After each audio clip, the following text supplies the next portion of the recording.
So, so we continue coupled mode theory. If a jet propagating waveguide,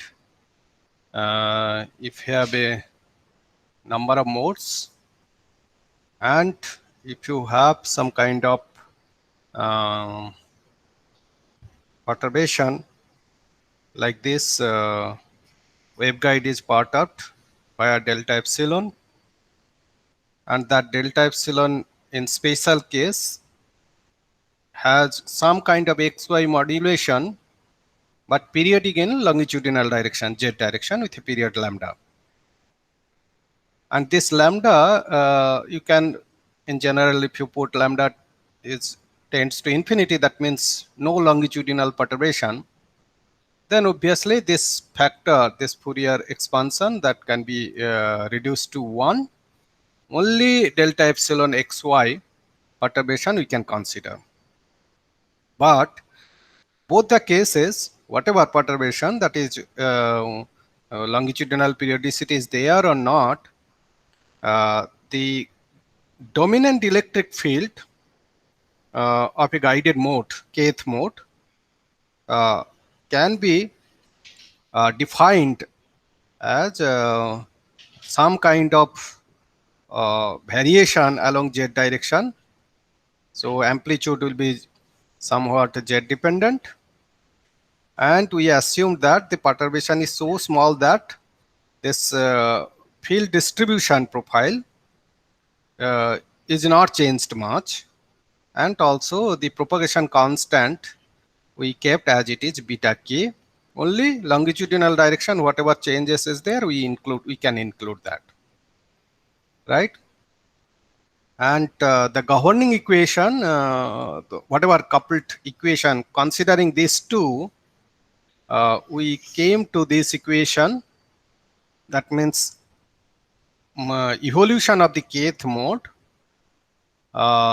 because of the perturbation can be defined by equation 1. Okay, so kth mode beta k by beta k, that actually depends on which direction it is propagating, and ckn is the so-called overlap integral or coupling coefficient, coupling strength, that actually measures the overlap of the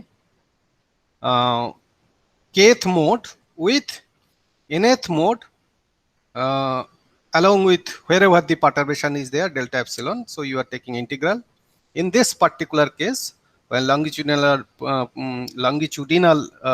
modulation is there, periodic modulation is there, so Fourier coefficient we can consider for mth harmonic, and that will be multiplied here, and we will call that as a cknm.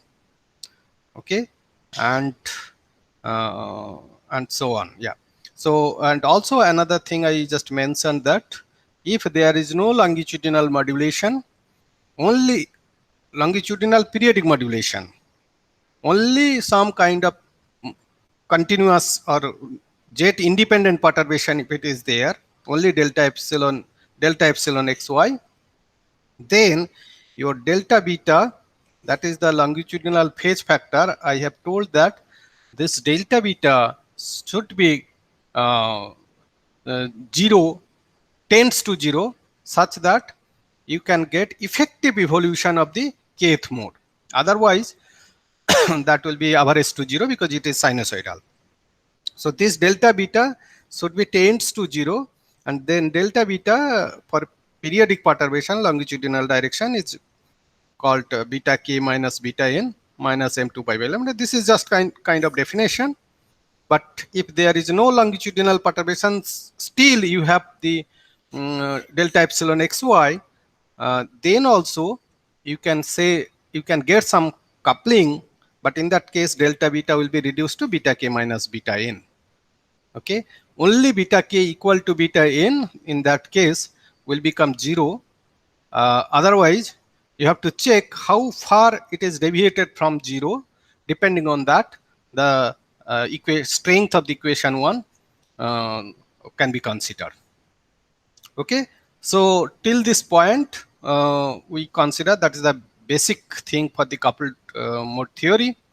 Now we have, in the last class, we started discussing that first case. So case 1, we consider that co-directional propagation, co-directional propagation. Co-directional propagating mode.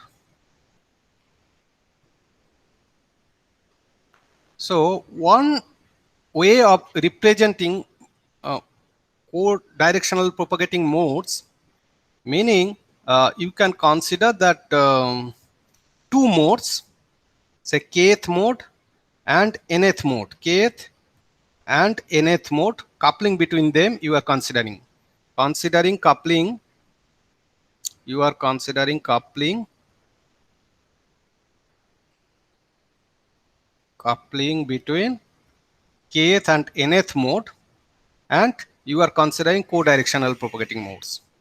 So in that case, we can consider that this beta k and beta n, if it is co-directional, that must be greater than equal to 0. Either beta k minus and beta k and beta n both will be plus or both will be minus. So in that case, if you multiply them, that will become greater than 0. So in case of co-directional propagating modes, and if you want to consider coupling between them, then you must consider beta k multiplied by beta n should be equal to 0. Okay. So now if I just consider that coupling or evolution happening for the kth mode, k equal to 1, because of the n, second, any other arbitrary second mode, I represent as 2, and that is happening because of the Fourier harmonics m equal to, say, plus 1. Okay.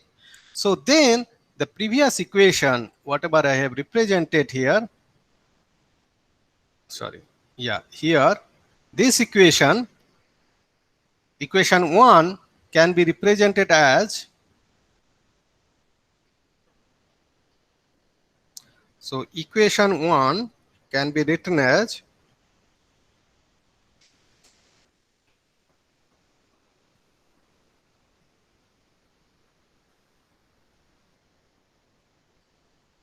dA1z by dz, okay, and equal to minus j, and you have beta k by mod beta k, right?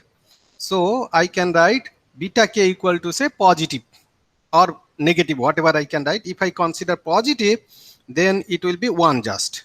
So this will be just 1, right? And then you have the sum over m equal to 1, so sum will not be there, right?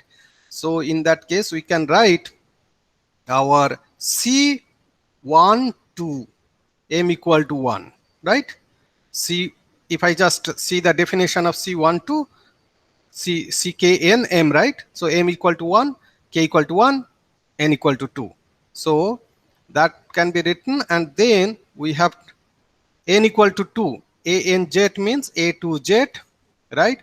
And e to the power minus e to the j beta 1, that means beta k, beta n minus beta n minus 2 pi by lambda, that is actually equal to z.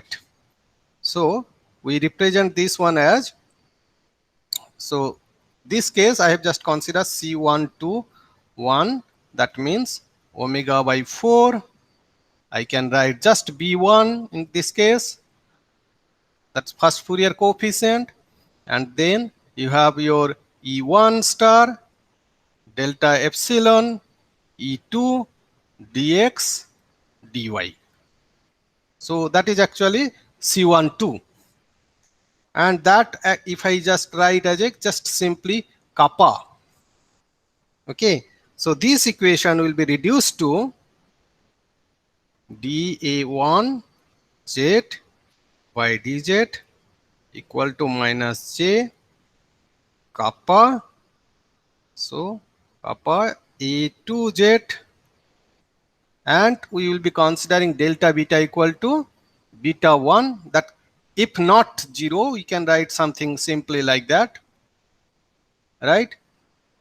We'll be just simply writing J delta beta Z.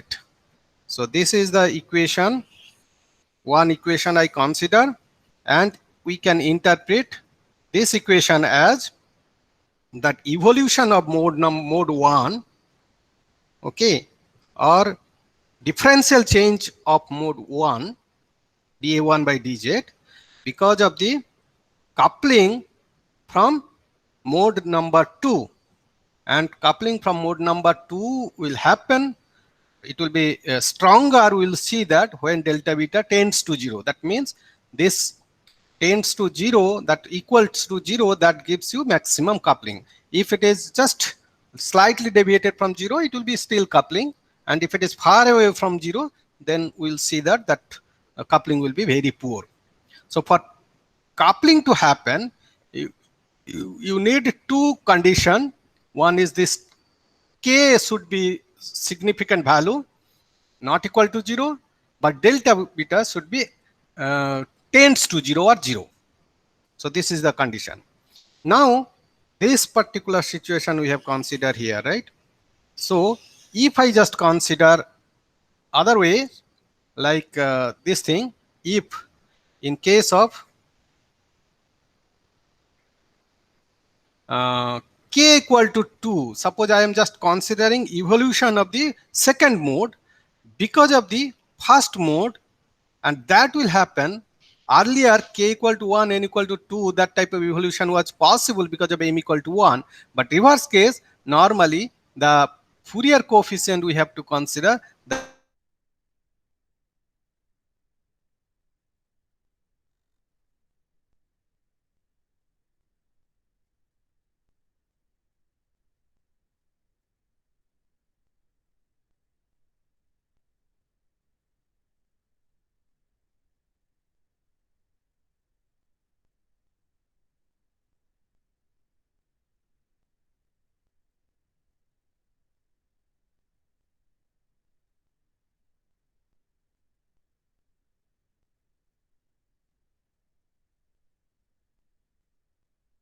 one minus 1, okay, maybe we can write something like this.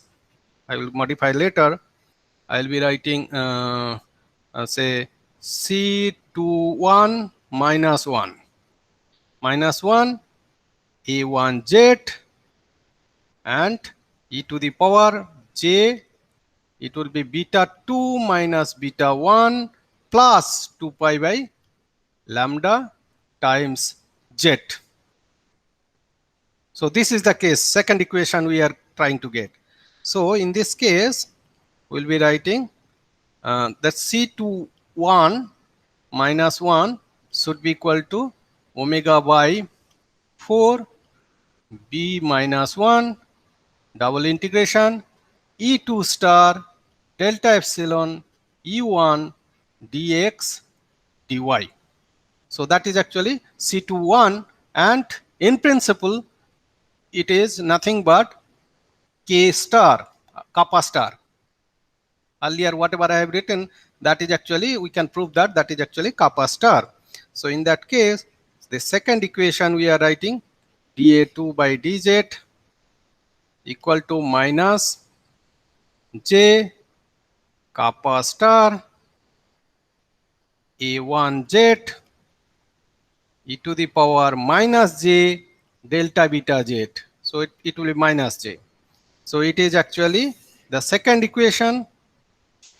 So equation number 4, what I have written, I just repeat here so that in the same page it comes. D1 dz z minus j kappa, this is kappa not k, yeah?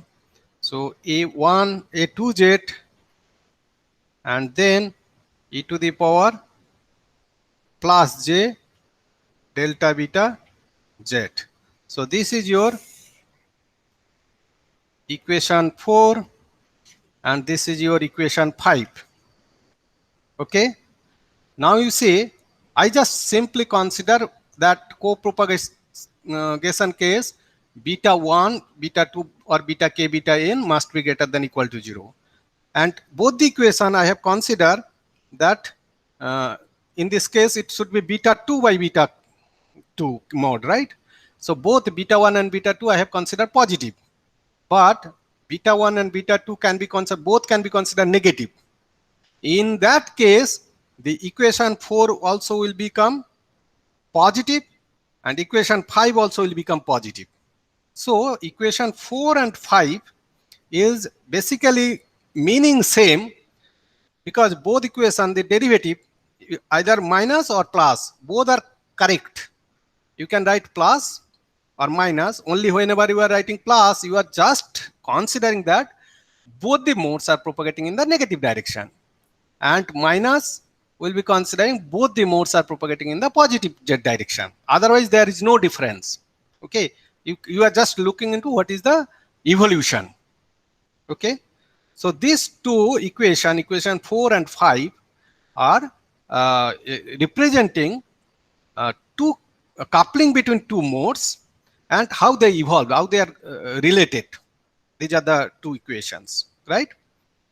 Now before I go into the, this is all co-directional. This suggests that it is a co-directional propagation, that you should remember. It can happen that coupling between one propagating in the forward direction, another propagating in the reverse direction, that can also take place. But in this case, we are considering co-directional propagation. Okay, in case of co-directional propagation, these are the two equations. Now, I just put one questions in the previous class. Suppose you are asked to find kappa equal to omega by 4, say either B1 or B1, if you write first, then I can say something like that. E1 star xy delta epsilon xy and E2 xy dx dy. Okay, so in case of say no longitudinal perturbation, I can consider B1 also equal to just simply equal to 1. Okay, if lambda tends to infinity, I can write that. So this is the kappa value. Okay, I will come back. I put a question that how will you calculate this thing, two things. Before that, I want to derive another pair of equations when the situation is opposite. That means case 2, where we can write beta 1 and beta 2 should be less than equal to 0. So this signifies that coupling you are considering for contra-directional mode. Contra-directional, that means one mode is, if it is propagating the forward direction, other mode will be coupling in the backward direction. That is always possible, and that is most important. That both are important. That is another important aspects we will be considering. So in case of contra-directional case, if I want to restrict ourselves also between two modes, how these 4 and 5 coupled equations will be modified? Anyone can tell? This is a simple question. I'm not asking you how to calculate kappa, that I will come later. Before that, I want to complete. Suppose instead of co-directional propagation, I am considering contra-directional propagation. How equation 4 and 5 need to be changed for contra-directional case? Anyone can help me? Both exponential will be either positive or negative for both. Right. This, which one in the first, this sign? No, the situation is beta 1, beta 2 in the must be less than. exponential. So suppose beta 1 is greater than beta 2, then there will be e power j delta beta z and e power minus j. No, I am not saying anything about beta 1 greater than beta 2 or beta 2 greater than beta 1. They sign only beta 1 multiplied by beta 2 less than 0. That means some value you will be getting negative sign. That means if beta 1 is coming positive direction, beta 2 must be negative. Other situation, if beta 1 is, that means mode 1 propagating in the negative direction, then mode 2 will be propagating in the positive direction. This is the difference I am just meaning. So in that case, how the equation 4 and 5 is derived for particularly this situation from equation 1, right? Now you just go back to equation 1. So let me try. You go back to equation 1, this one, and still you are considering m equal to 1 or minus 1 or m equal to nothing is there, just DC case, no periodic perturbation, just only xy there. So in that case, this won't be there. But I want to derive two coupled equation, kth to n and nth to k, or mode 1 to mode 2 and mode 2 to mode 1, but in case of contradirectional propagation, then how we can extract, how we can establish two coupled equation for contradirectional coupling. Co-directional coupling, easily I put that beta 1 by beta 1 can be positive direction, positive, beta 1 is positive, then this one become 1. Or beta 1 negative, then instead of minus 1, it will be plus. But in case of k equal to 2, I will be writing beta 2 by beta 2. Again, beta 2, if it is positive direction, I will be writing negative sign, and negative sign will come. So from that point of view, I said that this, where it is that, yeah.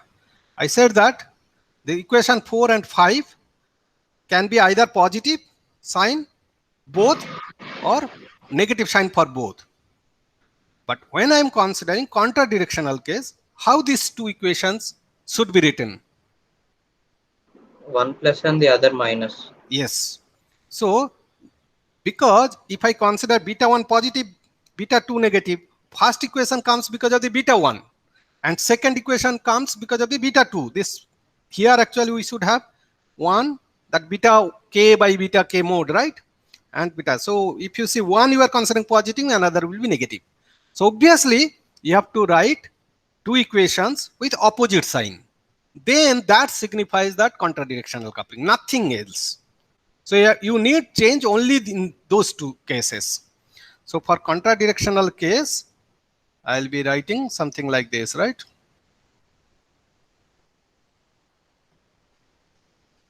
Yeah. So I'll be writing dA1 by dz. Maybe I can write minus j kappa, right? Minus j kappa and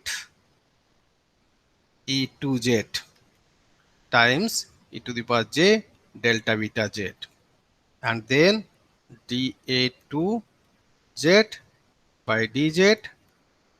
Since I have written that one minus, I have to write this one plus j kappa star a1z e to the power minus j delta beta z. Is that okay? So this is, I can write 6 and 7. Okay, this is for contradirectional case. So contradirectional case and co-directional case, everything same, only the sign is plus and minus. For co-directional case, both will be minus or both will be plus. And in this case, if you are writing one minus, another plus, must be plus. Okay, that is how we can say that contradirectional coupling. Any question till now? No. So now we just consider what this co-directional, when this co-directional coupling and contradirectional coupling can take place. Okay. Suppose you have a waveguide.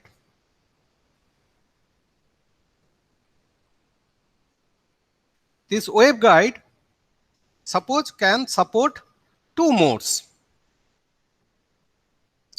That means two modes in the forward direction, and if two modes supporting in the forward direction, two modes will be supporting in the backward direction. If it is a single moded waveguide, then we can say that one mode will be supporting in the forward direction and same mode you can just represent in the negative direction also. So when I consider single mode, I can consider two modes, one traveling in the positive direction, another traveling in the negative direction. And if it is more than one mode supporting, means suppose two modes are supporting, that means we are considering two modes supporting means two modes can propagate in positive direction, two modes can propagate in the negative direction. That is the difference. Okay. And if I say that, okay, there are two modes exist in this waveguide, which a propagation constant beta 1 and beta 2, and their profiles are EXY and E2XY. Dominant electric field. That can be TE mode, TA mode, don't bother about that. But only thing is that if they are not in the same direction, suppose E1, XY is the dominant component, say Y dominant component is Y. And if you are just considering dominant component is X direction, right? Two modes are considering. And then if you want to calculate your kappa value, suppose no longitudinal periodic perturbation is there, kappa equal to omega by 4, right? And then E1, I'm just considering first mode has a dominant electric field along Y direction. And perturbation is this one. And second mode dominant component is X direction. Dx, dy. What would be this value? Meaning, will it be non-zero or zero? Just simple question. I am looking coupling between two modes. But those two modes has a dominant electric fields, one along Y direction, this is your Y direction, and this is your X direction.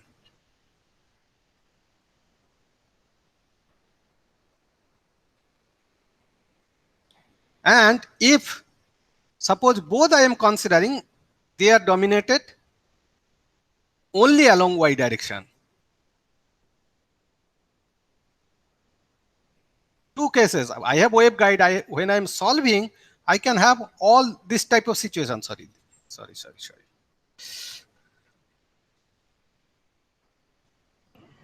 Sir, complex conjugate sign will not be there. Yes, that is correct.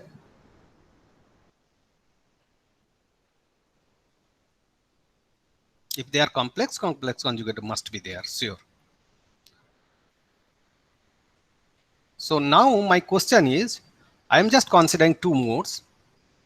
Eventually happened that in the first case, I am just considering that first mode has a Y dominant component and second mode has a X dominant component. But second case I am considering first mode is Y dominant component, second mode is Y dominant component. Certain perturbation is there.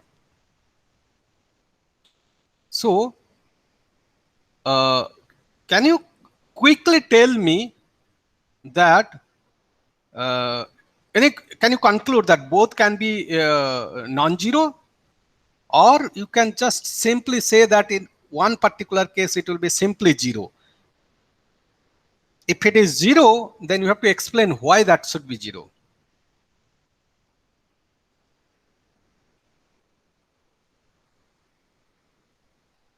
Anyone? Jashwant? Both will be non-zero. Both will be non-zero. If you say both will be non-zero and zero, that would be sufficient for discussion also. Now, anyone else? Jashwant says that both will be non-zero. What about Ankita?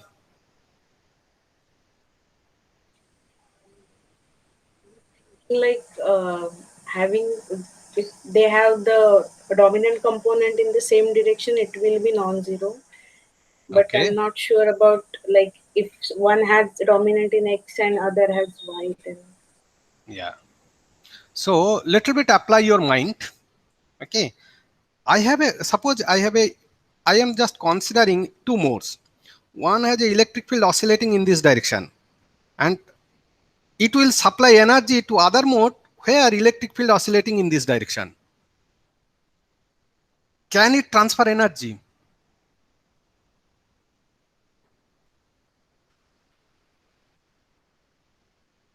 Or if I tell something, if I just put questions a little bit differently, suppose I have a mode, I have a waveguide. This is your waveguide, right? And it is designed such that this is y direction and this is x direction. It is designed such that only T mode can be excited. T mode it supports only T fundamental mode. It has a EY component only, right? EY is the dominant component. For T mode, EY is the dominant component. Is that correct? Now, I am trying to, this is a mode solutions. Now I am trying to couple light having polarization along x. Oh, sorry, this is x, right? This is x. Having polarization along x direction. I am trying to feed a light, launch light at the input. Having polarization along x direction. Is it possible that you can excite T mode? I think this you can try to see if you have studied earlier microwave waveguide, then you should be able to answer. Your solution supporting mode can have only y component, but you are trying to excite that T mode by having a source which is having polarization along x direction. Is that possible?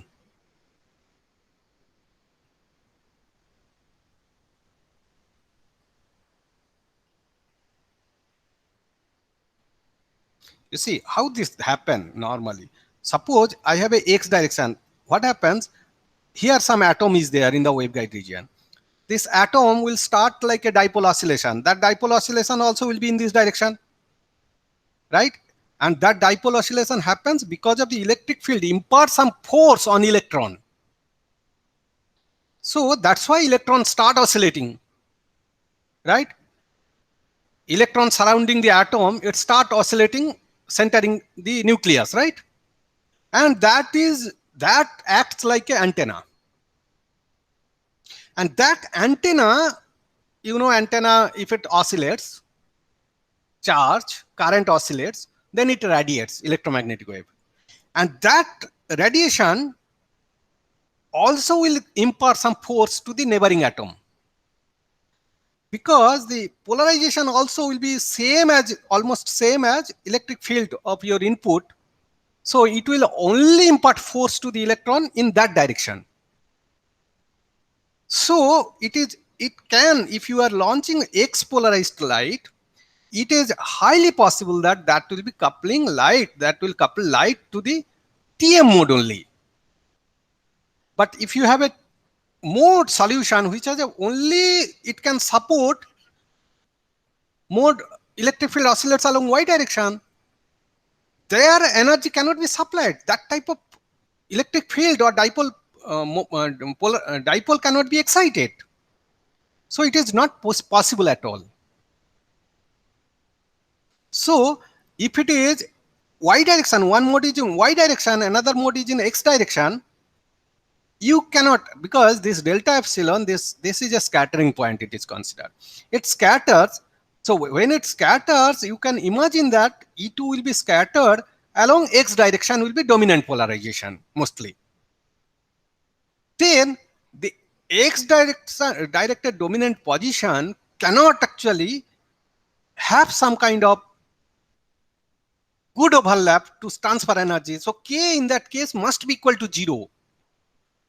By physical meaning, I cannot get any value in that case. So K must be equal to 0. If one is along x direction, another is y direction, so one cannot excite other polarization, because it is ultimately it happens because of the dipole oscillation. That means force imparted into electron. right? So that is the reason it cannot actually transfer energy to the other mode. So K must be equal to 0. Coupling must be equal to 0. To represent that mathematically, what we'll write? We just say I represent as a vector, and I take dot product.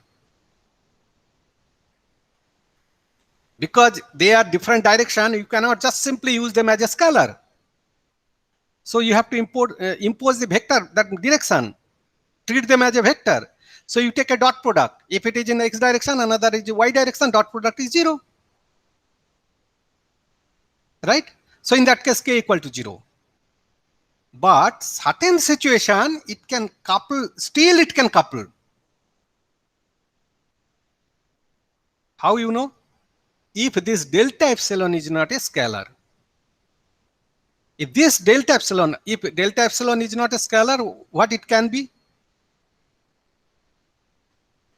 Is that possible that a dielectric constant cannot be scalar?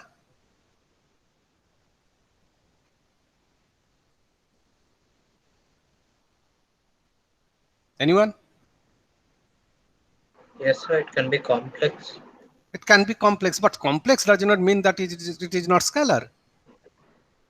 Complex it can is, vary due to other like outside elements, like stress or something. Like something is applied or something is changed in the. no, this delta epsilon is occurring because of the something applied or you permanently did something. If this delta is not a simple scalar, if it is a tensor, if it is a tensor like, for example, 3 by 3 tensor, say A, B, C, D, E, F, G, H, I. That means if the dielectric constant, the perturbation is having an anisotropy. So in that case, if you have some Ex, Ey, Ez, and then this is the outcome Ex, Ex1, Ey, Ez. So if you have some kind of off-diagonal values of this dielectric constant, in that case, even if you take a dot product, it will not become 0. It may not become 0. Okay, so if this perturbation is having some kind of anisotropy, then kappa value can be non-zero. So in that case, you can have coupling between T mode to TM mode. And if you see delta epsilon is a simple isotropic, it's a scalar value, then normally T to TM coupling will never take place. Only some anisotropic perturbation can cause coupling between T to TM or vice versa. Otherwise, they are 0. So if they are different component, sometimes you know that normally you cannot, if you solve your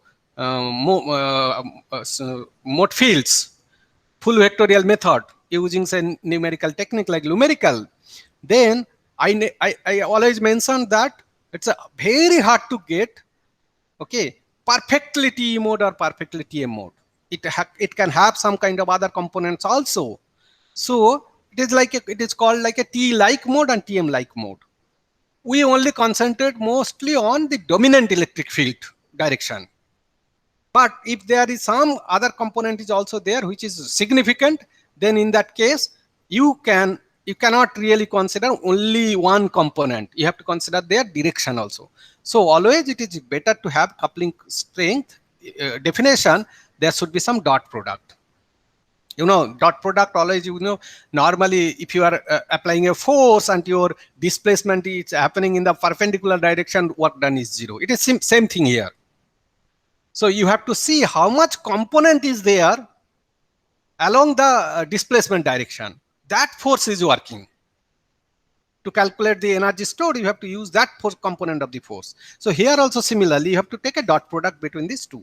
Actually, one is a forcing to supply energy to the other. That is how you have to take dot product. Clear? So this kappa basically very important. Two things you have to concentrate for light coupling between two modes. That is actually kappa. What is the value? It should be non-zero. And another thing is the delta beta. It should be also as small as possible, tends to 0.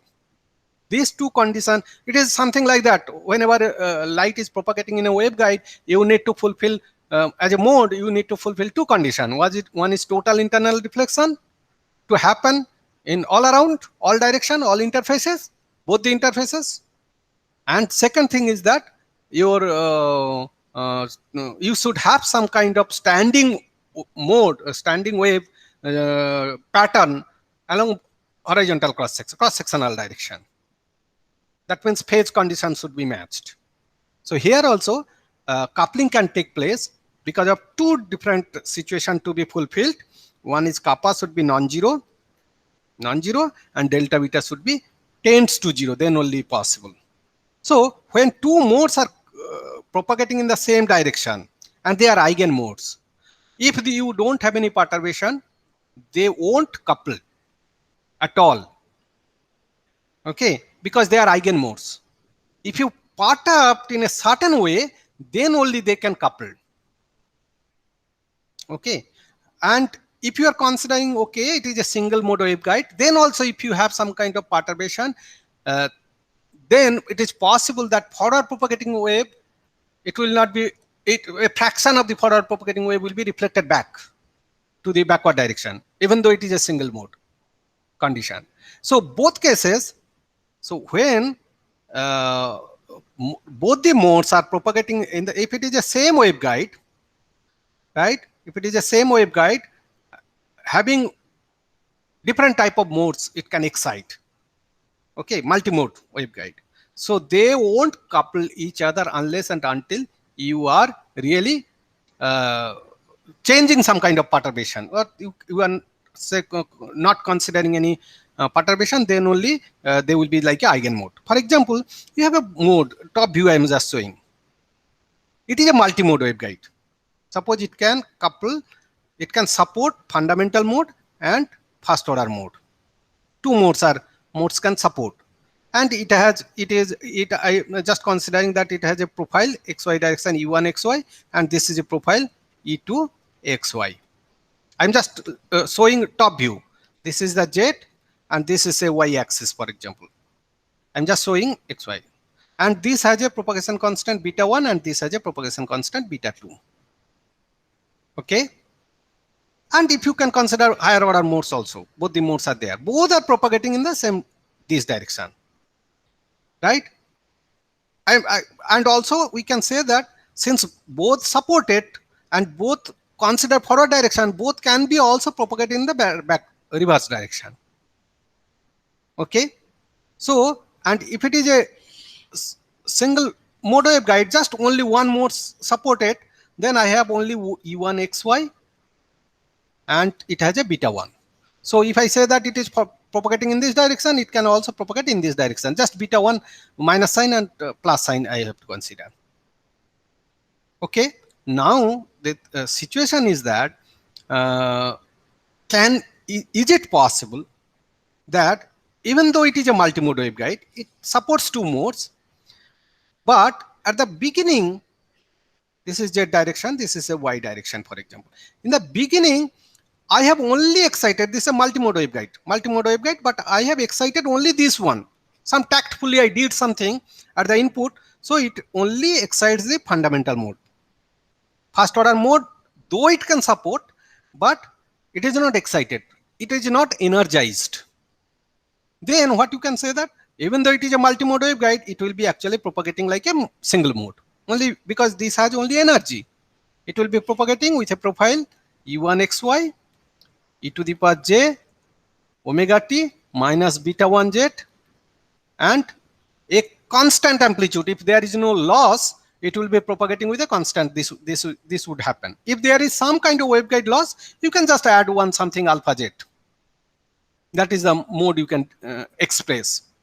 But suppose you did something slowly, you did some modulation, something like that. Maybe it is a little bit, you are bending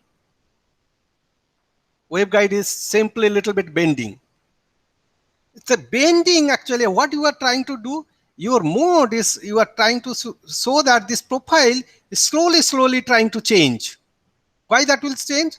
It will start bending because your waveguide is actually nearly, it is something, it is talking that okay, it's lost the particular symmetry. As it propagates slowly its refractive index is getting changed, bent, something like this.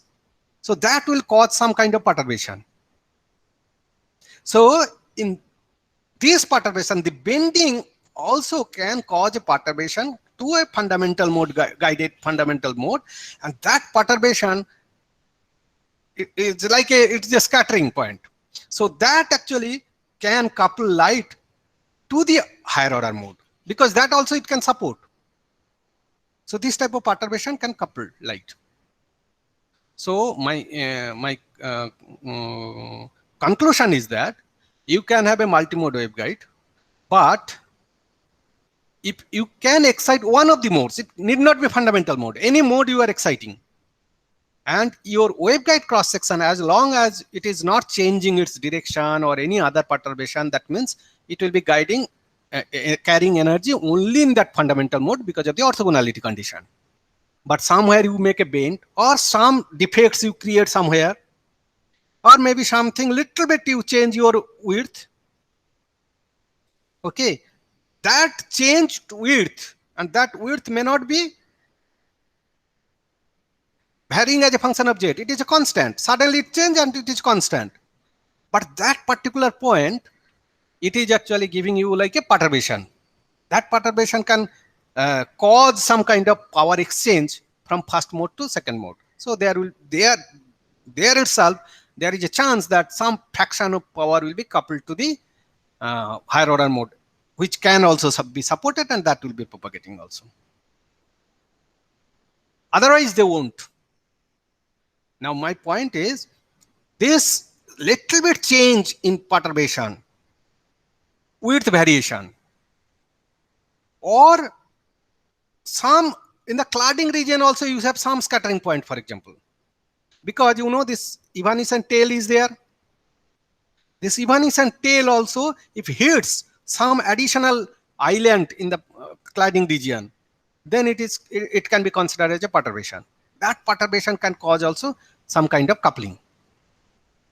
So because of that, actually that perturbation can disturb the orthogonality condition, that can actually change some kind of guiding property. So we assumed that if it is a waveguide, one waveguide is there, and beside it another waveguide, if it is coming, if you are just introducing another waveguide, then this waveguide, entire waveguide, is like a perturbation to the first waveguide, or vice versa. This entire waveguide can be considered as a perturbation to the second waveguide. And this perturbation, actually, this mutual perturbation can cause a mode guiding in this waveguide and mode guiding in this waveguide. They can interact. They can couple, exchange light. Even though you are pumping, maybe you are launching 1 watt here and nothing is there, right? Because of their interaction, because of their perturbation, it can happen that slowly light from the first waveguide, whatever you have, where you have supplied, you have served, that can be leaked to the second waveguide, and it can guide like a fundamental mode. Any question? No. Then if that is actually happening, and if I am considering this is actually E1 XY and this is your E2 XY, and both are forward propagating, it is beta 1 and it is beta 2, and I can consider this is a eigenmode corresponding to this waveguide A, and this is a eigenmode corresponding to this waveguide B, then I said that the second one can be considered as a perturbation to the first one. Then I can say there can be a coupling between these two modes, and that can be represented by omega by 4, and same way I can write E1 star XY and this perturbation delta epsilon and E2 xy, right, and dx dy. Remember that this E1 and E2 xy should be normalized. Normalized mode field profile. Normalization I have discussed earlier. So this would be the kappa, and delta beta will be, I can also consider same coupled equation with a delta beta can be considered beta 1 minus beta 2. Is that clear? But challenge is that I can get beta 1 minus beta 2, two waveguide. I can get their beta 1 and beta 2 can be same, and that can be made equal to 0, delta beta equal to 0, which is highly desired if you want to coupling. But I know that there will be some coupling because it is a perturbation, and that perturbation is represented by this one. How will you calculate that? So what happens? Normally, this is an integration. What would be the limit of this integration, by the way? Anyone can tell? Suppose you have a U1 xy, E2 xy, you get. And that U1 xy means electric field distribution along the cross section. So the field strength can be some value here at this point A, can have some non-zero value here. Yes or no? I am just solving U1 xy. This is your x, this is your y. So I am just considering somewhere some point A here. Do you get a non-zero value of U1 xy? No, sir. Why? Because even is in the first waveguide. It is a guided mode. Yes, it will not be outside. Not be outside. Then what is evanescent tail? But it will not it's not going till above beyond the x-axis, right? It would actually. We have shown now if it is a waveguide core, even with 1D waveguide, the evanescent tail goes beyond the core region. No, according to the diagram here, right? Oh, according to diagram, I am just showing here. That does not mean this is 0. Okay. 0 evanescent tail. What is the formula of the evanescent tail? E to the power minus gamma x, right? Gamma c or gamma s, right? That means it will be 0 only x equal to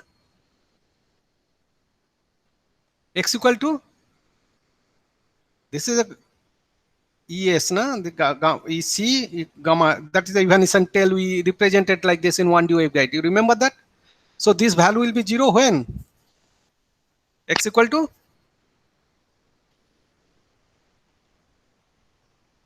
come on.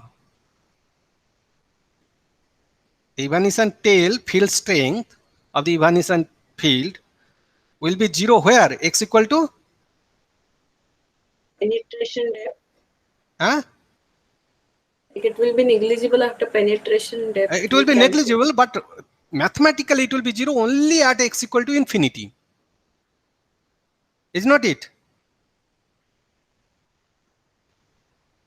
X equal to infinity, then only evanescent tail. That is it theoretically.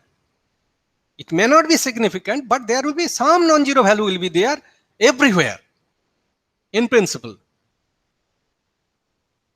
So whenever I am considering that this field, whatever I am showing here, if this waveguide is far away, still it is a perturbation, but that perturbation may not be significant.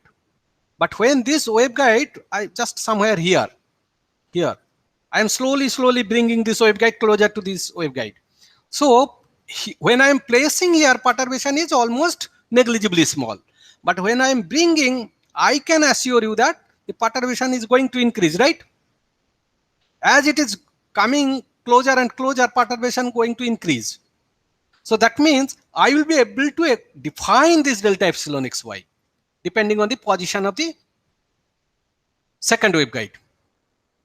If it is far away, whatever the value I include here, this kappa value should become close to 0. But as I bring closer, this should not be close to 0, it will be increasing and coming closer, that will keep on increasing and so on. So in that case, if I try to calculate this one, what is the procedure? I'm telling you that you already know what is the field distribution for waveguide 1, what is the field distribution of the waveguide 2, and also you know what is the separation between these two waveguides. And you know their dielectric constant. You know that is what is epsilon AXY and what is epsilon BXY. That is also known to you. Their gap also known to you. Then, and their field distribution known to you, and guided mode frequency also known to you. Now my question is, everything given to you. Can you calculate kappa value? This was a question I put forward towards the end of the last class. Again, I'm just putting same question. Keep on thinking. How will you be able to calculate if all the information is given to you? Directly, delta epsilon coming in the maths here, but I am just considering realistic situation. Realistic situation is this second waveguide is a perturbation to the first waveguide. And you know where is the position of the second waveguide. You know what is its dielectric constant profile, refractive index profile. You know its mode field distribution, separation, everything known. Then is it possible to calculate kappa? Once you can calculate kappa, then you will be using you can use them to solve these equations. You can consider A1 is a waveguide. If two waveguide, then you can say that when two waveguides are coupled, then field distributions here I can define like this: E1 xy e to the power j omega t minus beta 1 z. This is the waveguide A, and this would be the waveguide B. I can consider, maybe I can write A and A. Here I can write A, B, I think somehow coming like this, xy, and then e to the power j omega t minus beta bz, something like this. And I know their separation. And I know the second waveguide is considered like a perturbation to this first waveguide. Then how to calculate this kappa? Once I know kappa, then I will be just concentrating that how to solve this equation 6 and 7 or equation 4, 5. Okay? Just keep on thinking how to calculate. I think Ram Mohan, you just will be just sharing you the license of the numerical.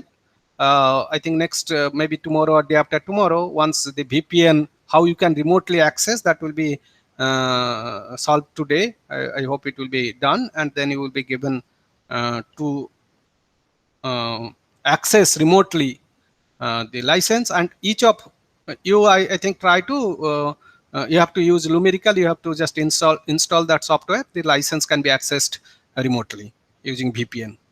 Then you will be able to calculate, solve mode profile, mode field distributions. And I suggest Subarna and Ram Mohan will give you a demo how to calculate the mode field distribution, etc. One demo, then you can continue yourself. Not only for mode field, finite element method, finite difference method, as well as FDTD method, all those type of things you will be learning, and you will be able to design integrated optical devices onwards. Okay, I stop here.